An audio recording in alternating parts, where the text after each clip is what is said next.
Interceptor 650 పైన triple riding heroes without any helmet.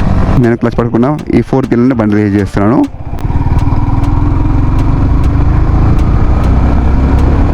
So అదనమాట. Royal అనే పేరు చూసి కొనేసి దెబ్బతిన్న వాళ్ళు చాలామంది ఉన్నారు. బయట చెప్పుకోలేరు, మింగలేరు, కక్కలేరు అని ఉంటుంది. ఎందుకంటే సర్వీస్ కూడా అదే విధంగా ఉంటుంది. సర్వీస్ పేరు కాస్ట్ ఎక్కువనే, మైలేజ్ కూడా తక్కువనే వస్తుంది.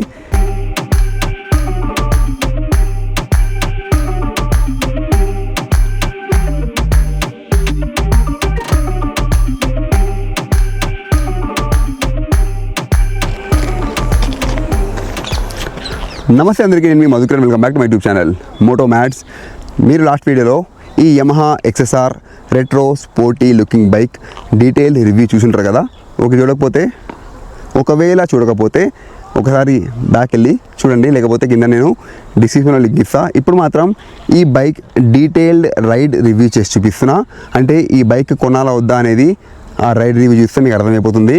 నేను ఈ బైక్ని అమ్మటం లేదు, నేను జస్ట్ ఎవరైతే బైక్ కొనాలనుకుంటున్నారో వాళ్ళకి ఉపయోగపడే విధంగా నా రివ్యూ హెల్ప్ అవ్వాలని చెప్పి ఈ రివ్యూ అనమాట. ఇంకా లేట్ చేయకుండా ఈ బైక్ది రైడ్ రివ్యూని మొదలెడదాం.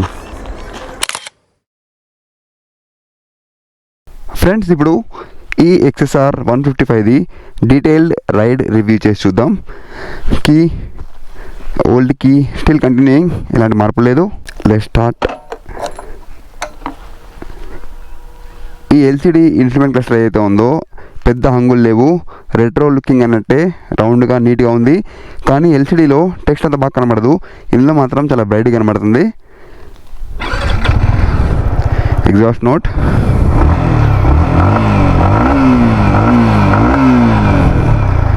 డీసెంట్. సైడ్ స్టాండ్ ఉండగా గేర్ వేస్తే మాత్రం బండి అయిపోతుంది. ఇందులో సేఫ్టీ గురించి side stand cut off switch ఉంది. ఫస్ట్ గేర్,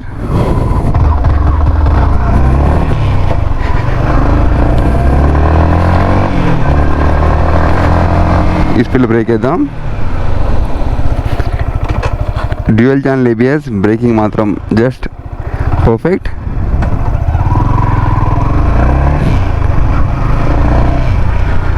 టర్నింగ్ రేడియస్, బండి హ్యాండ్లింగ్ మాత్రం చాలా బాగుంటుంది.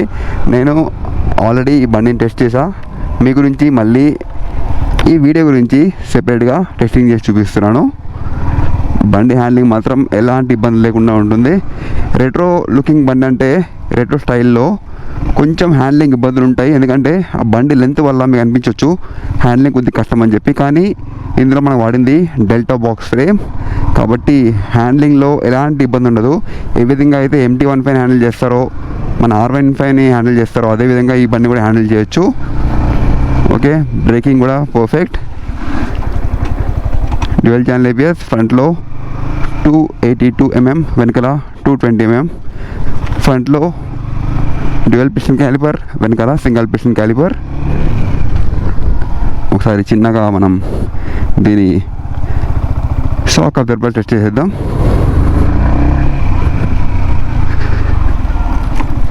ఫ్రంట్లో ఓకే, కానీ వెనకాల మాత్రం కొంచెం సస్పెన్షన్ స్టిఫర్ ఉంది. బండి పికప్ ఎంత ఫాస్ట్గా అనుకుంటుంది చూడండి. బ్రేకింగ్ కూడా జస్ట్ జబర్దస్త్, అంతే. చాలా మంచి బ్రేకింగ్ ఫీడ్బ్యాక్. ఫ్రంట్లో సస్పెన్షన్ ఓకే, వెనకాల కొంచెం స్టిఫర్ ఉంది. రైట్, నేను చెప్పొచ్చు కానీ మీకు ఈ విధంగా టెస్ట్ చేసి చూపిస్తే కరెక్ట్గా అర్థమవుతుందని చెప్పి మళ్ళీ బ్యాక్ వచ్చి టెస్ట్ చేస్తున్నాను. ఒకసారి హైవే ఎక్కిన తర్వాత దీని బండి పికప్ ఎలా ఉందో చూపిస్తాను. బ్రేకింగ్ చూడండి, braking perfect. Don't depend only on the single brake, 2 brakes కలిపి వేయండి ఫర్ ఎఫిషియంట్ బ్రేకింగ్. హ్యాండిల్ కూడా మంచిగా వైడ్గా ఉంది, కానీ నా రైడర్ ట్రయాంగిల్ ఏదైతే ఉందో నార్మల్గా ఈ రెట్రో బైక్స్లో ఈ ఫ్రంట్ కాల్ అనేది కొంచెం ముందుకు వెళ్తుంది, కానీ ఇందులో మాత్రం వెనక్కి ఉంది చూడండి. మన MT-15లో ఏ విధంగా అయితే వెనక్కి వస్తుందో ఇందులో కూడా ఫుట్ పిక్స్ అనేది వెనకకే ఇచ్చారు. అదే మీరు FZXకి వెళ్తే కొంచెం మీకు ఫుట్ పిక్స్ ఫ్రంట్కి ఉంటాయి.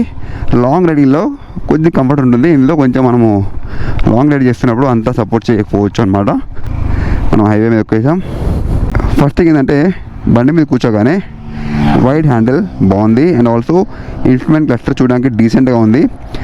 అది ఎల్సిడి అయినా కానీ, నెగిటివ్ ఎల్సిడి డిస్ప్లే అయినా కానీ, లోపల టెక్స్ట్ మాత్రం చాలా నీట్గా కనబడుతుంది. అండ్ ఇందులో మనకి యమహా బైక్ కనెక్ట్ యాప్ ఉంది. మీరు మొబైల్తో కనెక్ట్ చేస్తే ఈచ్ అండ్ ఎవ్రీ డీటెయిల్ మనం తెలుసుకోవచ్చు. బండి లాస్ట్ పార్కింగ్ లొకేషన్ ఎక్కడ ఉందో కూడా మనం ట్రాక్ చేయొచ్చు. అంటే సెపరేట్గా మనము బండి పోతుందని చెప్పేసి జీపీఎస్ ట్రాకర్ పెడతాం కదా, అలాంటి ట్రాకర్ పెట్టాల్సిన అవసరం పడదు అన్నమాట ఈ బైక్స్లో.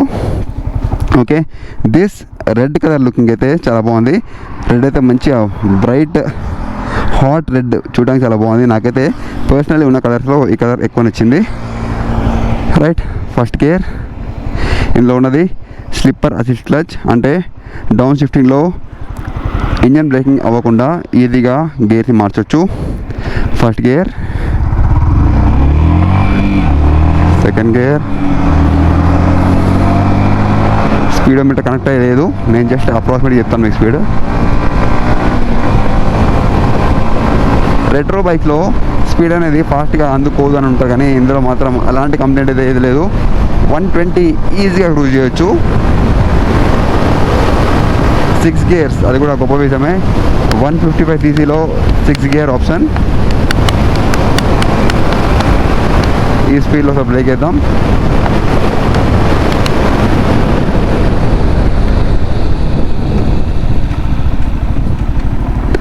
బ్రేకింగ్ పరంగా అయితే ఎలాంటి ఇబ్బంది లేదు, ఎలాంటి కాన్ఫిడెన్స్ ఇష్యూ లేదు. బ్రేక్ వేసిన తర్వాత చాలా ముందుకు అవుతుంది, బండి స్లిప్ అవుతుంది అనే ఇబ్బంది అయితే లేదు. ఇందులో ట్రాక్షన్ కంట్రోల్ కూడా ఉంది, అంటే గ్రావెల్ పైన మట్టిలో వీల్ స్పిన్నింగ్ అవ్వకుండా అది బండి హ్యాండింగ్లో కాపాడుతుంది అనమాట.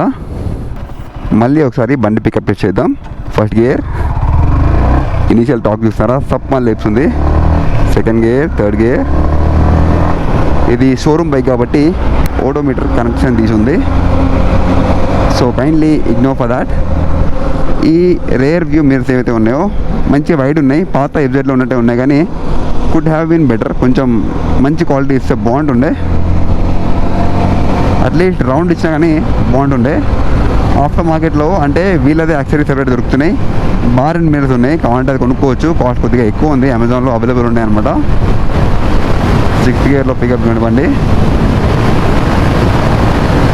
10,000 RPM దగ్గర ఇది 18.4 bhpని రిలీజ్ చేస్తుంది.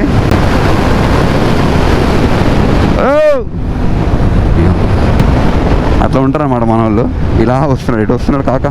ఈ స్పీడ్లో braking no issues at all. బ్రేకింగ్లో అయితే హ్యాండ్లింగ్ కూడా బాగుంది. టాప్ స్పీడ్ కొడుతున్నప్పుడు కూడా ఎలాంటి వైబ్రేషన్స్ లేవు. ఇంటర్సెప్టర్ 650 పైన triple riding heroes without any helmet అట్లుంటుంది మనతోని, మనోళ్ళతోని, మన జెన్జీతోని.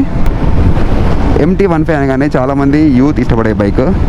అదే R15 అంటే కూడా కొంచెం స్టైలింగ్, ఎక్కువ స్టైలింగ్ కావాలనుకునే వాళ్ళు R15కి వెళ్తారు.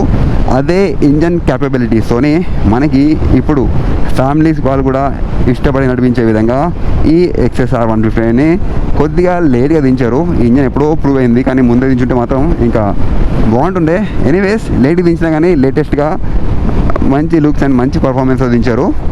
కానీ ఫ్యామిలీ అని అంటున్నా కదా నేను, ఫ్యామిలీ వాళ్ళకి కొద్దిగా ఇబ్బంది, ఎందుకంటే వెనకాల కూర్చున్న వాళ్ళకి ఎక్కువ స్పేస్ అయితే లేదు, తక్కువ స్పేస్లోనే అడ్జస్ట్ అవ్వాల్సి వస్తుంది. ఇంకా పాపనో బాబునో ముందు పెట్టుకుంటే మాత్రం కొంచెం ఇబ్బంది ఉంటుంది.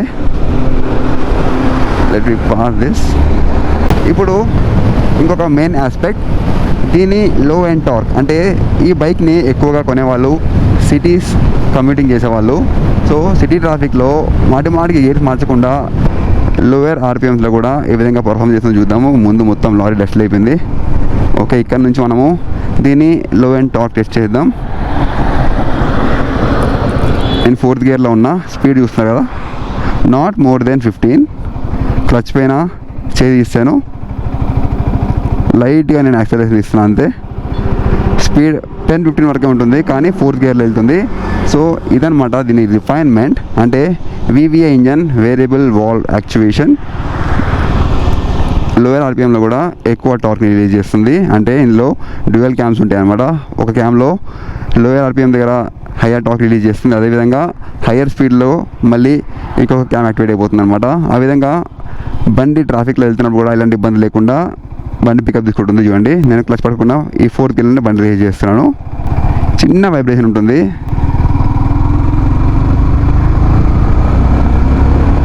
సో అదనమాట ఈ Yamaha proven engine VVA 155cc engine.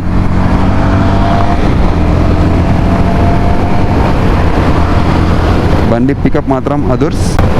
MT-15 అందుకునేంత speed అందుకుపోవచ్చు, అంటే R15 MT-15 అందుకునే స్పీడ్ అందుకోదు because of this aerodynamic design.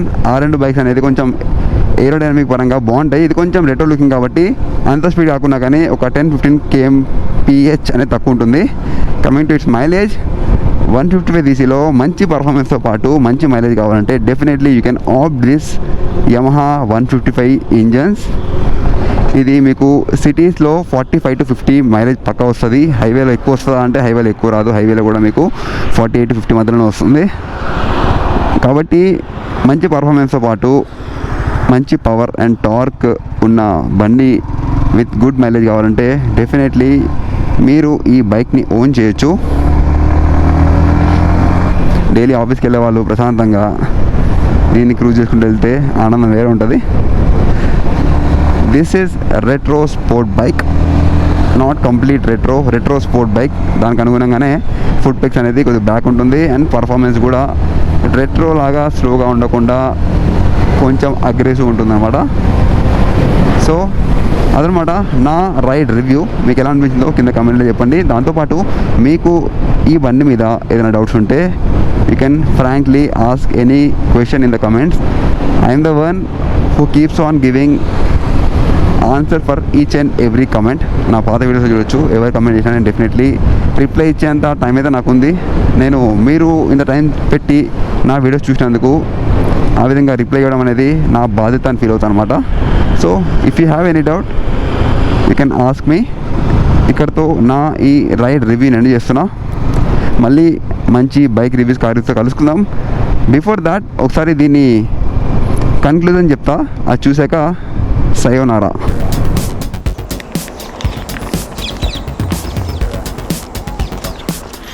ఫైనల్గా ఈ XSR 155 జెన్యూన్ ఒపీనియన్ ఆఫ్ మోటోమాడ్స్. నేను ఈ బైక్ రివ్యూస్ కార్ రివ్యూస్ చేశాను కాబట్టి కొంచెం ప్రాపర్గా ఒక జెన్యూన్ ఒపీనియన్ ఇవ్వగలను అన్న నమ్మకం నాకుంది. అందరికీ ఒపీనియన్ ఉంటుంది, కానీ మీరు ఈ బైక్ కొనాలనుకుంటే నా ఒపీనియన్ అనేది మీరు కన్సిడర్ చేస్తారని అనుకుంటున్నా. దీనిలో ఉన్న పాజిటివ్స్ మాట్లాడినట్టయితే దీని ఇంజన్కి ఎలాంటి ఇబ్బంది లేదు. MT-15 R15 అనేది ఆల్రెడీ ప్రూవ్ అయి ఉన్న ఇంజన్స్, అదే ఇంజన్ తీసుకొచ్చి పెట్టారు కాబట్టి ఇంజన్ పర్ఫార్మెన్స్, పవర్, టార్క్ పరంగా ఎలాంటి ఇబ్బంది లేదు. దీని లో అండ్ టార్క్ కూడా చాలా బాగుంది. సిటీస్లో డైలీ కమ్యూట్ చేసే వాళ్ళకి ఇది చాలా బాగుంటుంది. ఇప్పుడు నేను పర్ఫార్మెన్స్ అంటున్నా, పర్ఫార్మెన్స్ ఎంత బాగుంటే మైలేజ్ అంత పడిపోతుంది, కానీ ఇందులో అలా లేదు. ఎందుకంటే ఇది 155 ఇంజన్ అంటే డీసెంట్ మిడ్ రేంజ్ ఇంజన్ కాబట్టి మైలేజ్ కూడా అదేవిధంగా 45 to 50 మధ్యలో వస్తుంది, ఎలాంటి డౌట్ లేదు. అంటే మంచి పవర్తో పాటు మైలేజ్ కూడా ఇందులో బాగుంటుంది. ఎక్కువ సీసీకి వెళ్తే మైలేజ్ అదేవిధంగా పడిపోతుంది. కాబట్టి మైలేజ్ని ప్రిఫర్ చేసేవాళ్ళు ఈ బైక్ని ఓన్ చేయొచ్చు. And also fit and finish బాగుంది. డిజైన్ అయితే చాలా నీట్గా మంచిగా చిజిల్ చేశారనమాట. టైం తీసుకున్నా కానీ చాలా ప్రాపర్ డిజైన్ చేశారు. దీని నెగిటివ్ విషయానికి వస్తే రెట్రో అని అయితే అంటున్నారో ఆ రెట్రోకి 100% జస్టిఫై అయితే చేయలేదు. ఎందుకంటే కొంచెం ఇది స్పోర్టీ రెట్రో, అంటే స్పోర్టీనెస్ని రెట్రోని కలిపి మిక్సర్ చేసి గ్రైండింగ్ చేసి ఈ బండి తీశారు. సో ఆ విధంగా ఉంది దీని బైక్ లుక్స్, ఇంకా కొంచెం రైడింగ్ ఎర్గోనామిక్స్ అనేది. అండ్ ఇందులో ఇచ్చింది ప్లాస్టిక్ ట్యాంక్, అది చిన్న నెగిటివ్. ఈ రెట్రో బైక్స్ అనేసరికి మనకి కొంచెం మెటల్ ట్యాంక్ ఉంటే బాగుంటుంది అని అనిపిస్తుంది అన్నమాట. ఇందులో మాత్రం ప్లాస్టిక్ ట్యాంక్, ఇంకా ఇందులో ఇచ్చిన ఫ్యూల్ ట్యాంక్ కెపాసిటీ కూడా జస్ట్ 10 లీటర్లే ఉంది. లాంగ్ వెళ్ళే వాళ్ళు కొంచెం ఇబ్బంది పడతారనమాట. ఇబ్బంది పడమని కాదు, మనకి ఫ్యూల్ టాప్స్ ఉంటూనే ఉంటాయి, కానీ ఒక 13 లీటర్ ట్యాంక్ అలా ఉంటే అసలు ఫ్యూల్ గురించి ఆలోచించే అవసరం పడదు. అండ్ ఆల్సో నెగిటివ్లో ఇది ఫ్యామిలీ రెట్రో బైక్ కాబట్టి వెనకాల కూర్చున్న వాళ్ళకి ఇబ్బంది అయితే ఉంది. సీట్ కుషనింగ్ అనేది అంత సాఫ్ట్వేర్ లేదు. అండ్ ఆల్సో ముగ్గురు కూర్చుంటే ఇబ్బంది, అంటే హస్బెండ్ వైఫ్ ఇంకా వాళ్ళ కొడుకు కానీ పాప కానీ కూర్చుంటే ఇబ్బందే. అంత కంఫర్టబుల్ సీటింగ్ అయితే లేదు. వెనకాల గ్రాబ్ రేల్ కూడా లేదు అండ్ పీలియన్ రెస్ట్ కూడా లేదు. అది ఉంటే కొంచెం జస్టిఫై చేస్తుండే, రెట్రో బైక్ అనేది దానికి జస్టిఫై చేస్తుండే. సోలోగా మాత్రం ఎంజాయ్ చేయొచ్చు. MT-15 నేకెడ్ బైక్ ఇంకా R15 స్పోర్టీ బైక్ కాకుండా కొద్దిగా రెట్రో అండ్ మంచి పర్ఫార్మెన్స్ బైక్ అయితే మనం దీన్ని ప్రిఫర్ చేయొచ్చు. సో అదనమాట నా ఒపీనియన్. దీని కాస్ట్ కూడా 2 lakhs దాకా ఉంది. కాస్ట్ అనేది కొద్దిగా ఎక్కువ ఉందని చెప్పొచ్చు. నేను హంటర్ 350కి పెద్ద ఫ్యాన్ ఏం కాదు, ఎందుకంటే చాలామంది మా రాయల్ ఎన్ఫీల్డ్ బైక్స్ ఓన్ చేసి ఇబ్బంది పడుతున్న వాళ్ళు ఉన్నారు. రాయల్ అనే పేరు చూసి కొనేసి దెబ్బతిన్న వాళ్ళు చాలామంది ఉన్నారు. బయట చెప్పుకోలేరు, మింగలేరు, కక్కలేరు అని ఉంటుంది. ఎందుకంటే సర్వీస్ కూడా అదే విధంగా ఉంటుంది. సర్వీస్ పేరు కాస్ట్ ఎక్కువనే, మైలేజ్ కూడా తక్కువనే వస్తుంది. దాంతో కంపేర్ చేస్తే you can of this. So ఇక్కడతో నేను ఈ రైడ్ రివ్యూ ఇంకా నా జెన్యూన్ ఒపీనియన్ని ఎండ్ చేస్తున్నా. మీకు నచ్చితే తప్పకుండా లైక్ చేయండి. మీ ఒపీనియన్ కింద కమెంట్లో రాయండి. నా ఒపీనియన్ మీకు నెగిటివ్ అనిపిస్తే ఐఎమ్ సారీ, ఉన్నది చెప్పడమే నా బాధ్యత. ఇక్కడతో వీడియో ఎండ్ చేస్తున్నా. మళ్ళీ మంచి బైక్ రివ్యూస్, కార్ రివ్యూస్, ఇంకా ఆటోమోటివ్ ప్రోడక్ట్ రివ్యూస్తో కలుసుకుందాం. భారత్ మాతకి జై, జై హింద్.